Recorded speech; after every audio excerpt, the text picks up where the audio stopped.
യെശയ്യാവ് 38 അധ്യായം 1 മുതൽ 22 വരെയുള്ള വാക്യങ്ങൾ. ആ കാലത്ത് ഹിസ്യാവിനും മരിക്കത്തക്ക രോഗം പിടിച്ചു.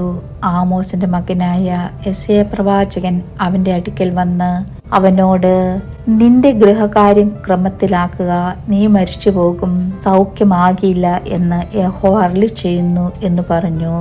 അപ്പോൾ ഹിസ്യാവ് മുഖം ചുവരിന്റെ നേരെ തിരിച്ച് യഹോവയോട് പ്രാർത്ഥിച്ചു. അയ്യോ യഹോവേ, ഞാൻ വിശ്വസ്തയോടും ഏകാഗ്ര ഹൃദയത്തോടും കൂടെ തിരുമുമ്പിൽ നടന്ന് നിനക്ക് പ്രസാദമായുള്ളത് ചെയ്തിരിക്കുന്നു എന്ന് ഓർക്കണമേ എന്ന് പറഞ്ഞു. ഹിസ്യാവ് ഏറ്റവും കരഞ്ഞു. എന്ന യെശയ്യാവിന് യഹോവയുടെ അരുളപ്പാടുണ്ടായത് എന്തെന്നാ, നീ ചെന്ന് ഹിസ്യാവോട് പറയേണ്ടത്, നിന്റെ പിതാവായ ദാവീദിന് ദൈവമായ യഹോവ ഇപ്രകാരം അരുളിച്ചെയ്യുന്നു, ഞാൻ നിന്റെ പ്രാർത്ഥന കേട്ട് നിന്റെ കണ്ണുനീർ കണ്ടിരിക്കുന്നു. ഞാൻ നിന്റെ ആയുസ്സിനോട് 15 സംവത്സരം കൂട്ടും. ഞാൻ നിന്നെയും ഈ നഗരത്തെയും അശ്ശൂർ രാജാവിന്റെ കയ്യിൽ നിന്ന് വിടുവിക്കും. ഈ നഗരത്തെ ഞാൻ കാത്തു രക്ഷിക്കും. യഹോവ താൻ അരുളിച്ചത് ഈ കാര്യം നിവർത്തിക്കും എന്നുള്ളതിന് യഹോവയുടെ പക്കൽ നിന്ന് ഇത് നിനക്കൊരടയാളമാകും. ആഹാസിന്റെ ഘടികാരത്തിൽ സൂര്യഗതി അനുസരിച്ച് ഇറങ്ങിപ്പോയിരിക്കുന്ന നിഴലിനെ ഞാൻ 10 പടി പിന്നോക്കം തിരിയുമാറാക്കും. അങ്ങനെ സൂര്യൻ ഘടികാരത്തിൽ ഇറങ്ങിപ്പോയിരുന്ന 10 പടി തിരിഞ്ഞു പോന്നു.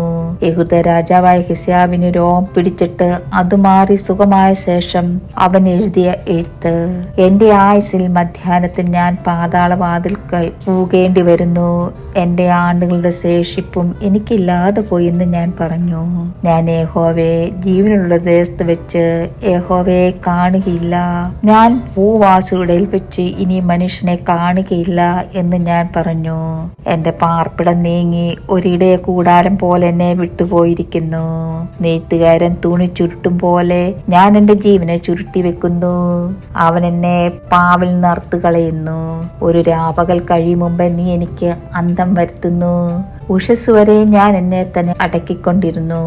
അവനോ സിംഹം പോലെ എന്റെ അസ്ഥികളെല്ലാം തകർത്തു കളയുന്നു. ഒരാപകൽ കഴിയും മുമ്പേ നീ എനിക്ക് അന്തം വരുത്തുന്നു. മീപൽ പക്ഷിയോ കൊക്കോ എന്ന പോലെ ഞാൻ ചിലച്ചു. ഞാൻ പ്രാവ് പോലെ കുറുകി എന്റെ കണ്ണ് ഉയരത്തിലേക്ക് നോക്കി ക്ഷീണിച്ചിരിക്കുന്നു. യഹോവേ, ഞാൻ ഞെരുങ്ങിയിരിക്കുന്നു. നീ എനിക്ക് ഇട നിൽക്കണമേ. ഞാൻ എന്തു പറയണ്ടു? അവൻ എന്നോട് അരുളിച്ചെയ്തു, അവൻ തന്നെ നിവർത്തിച്ചും ഇരിക്കുന്നു. എന്റെ മനോവ്യസന ഹേതുവായി ഞാൻ എന്റെ കാലമൊക്കെയും സാവധാനത്തോടെ നടക്കും. കർത്താവേ, അതിനാൽ മനുഷ്യർ ജീവിക്കുന്നു. എന്റെ ജീവനും കേവലം അതിലത്രേ. അങ്ങനെ നീ എന്നെ സൗഖ്യമാക്കി എന്റെ ജീവനെ രക്ഷിക്കും. സമാധാനത്തിനായി എനിക്ക് അത്യന്തം കൈപ്പായത് ഭവിച്ചു. എങ്കിലും നീ എന്റെ സകല പാപങ്ങളെയും നിന്റെ പിറകിൽ എറിഞ്ഞു കളഞ്ഞതുകൊണ്ട് എന്റെ പ്രാണനെ നാശക്കുഴിയിൽ നിന്നും സ്നേഹത്തോടെ രക്ഷിച്ചിരിക്കുന്നു. പാതാളം നിന്നെ സ്തുതിക്കുന്നില്ല, മരണം നിന്നെ വാഴ്ത്തുന്നില്ല. കുഴിയിലിറങ്ങുന്നവർ നിന്റെ വിശ്വസ്തതയെ പ്രത്യാശിക്കുന്നുമില്ല. ഞാൻ ഇന്ന് ചെയ്യുന്നത് പോലെ ജീവനുള്ളവൻ മാത്രം നിന്നെ സ്തുതിക്കും. അപ്പൻ മക്കളോട് നിന്റെ വിശ്വസ്തതയെ അറിയിക്കും. യഹോവനെ രക്ഷിപ്പാൻ ഒരുങ്ങിയിരിക്കുന്നു.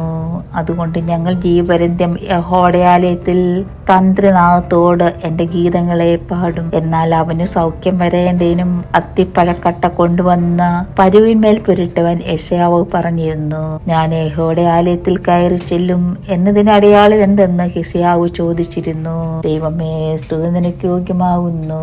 ബാരിക്കുമോ.